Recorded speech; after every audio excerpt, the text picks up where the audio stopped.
பிஸ்னஸை அடுத்த லெவலுக்கு கொண்டு போகிறது அப்படி பற்றி யோசிக்கும் போது, ஒரு பிஸ்னஸுடைய எக்ஸ்பென்ஷன் அதை விஸ்தரிக்கிறது அப்படின்னு வரும்போது எல்லாருமே நினைக்கிறது பெரிய அளவில் காசு வேணும், அது நம்மளால் முடியாத காரியம், நம்மளால் கண்ட்ரோல் பண்ண முடியாது அப்படின்ட்டு. பிஸ்னஸை டெவலப் பண்ணுறது அல்லது பிஸ்னஸை விஸ்தரிக்கிறது அப்படின்னு யோசிக்கும் போது முதலாவது நம்ம யோசிக்கணும், நம்மளோட டீமை பெருசுபடுத்துறது, டீம் பில்டப் பண்ணுறதை பற்றி மட்டும்தான் யோசிக்கணும்.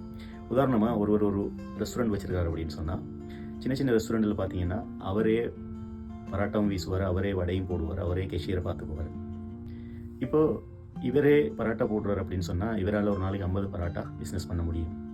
இவரே அதை ரெடி பண்ணி, இவரே அதை விற்று, இவரே காசு பண்ணி, இவரே அந்த ஹோட்டலை ரன் பண்ணுறார்.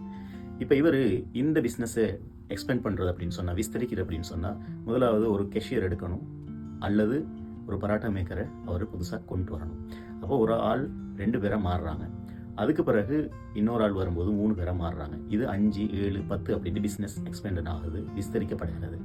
இதே மாதிரி தான் என்ன ஒரு பிஸ்னஸாக இருந்தாலும், ஒரு ப்ரொடக்ஷனாக இருந்தாலும், ஒரு பெட்ரோல் செட்டாக இருந்தாலும், அதில் என்ன பிஸ்னஸாக இருந்தாலும், பிஸ்னஸை அடுத்த லெவலுக்கு கொண்டு போகிறது அப்படின்னு யோசிக்கும் போது டீம் பில்டப் பண்ணுறது தான் அதில் உள்ள பேசிக் விஷயம் அப்படின்றத விலகிக் கொள்ளணும்.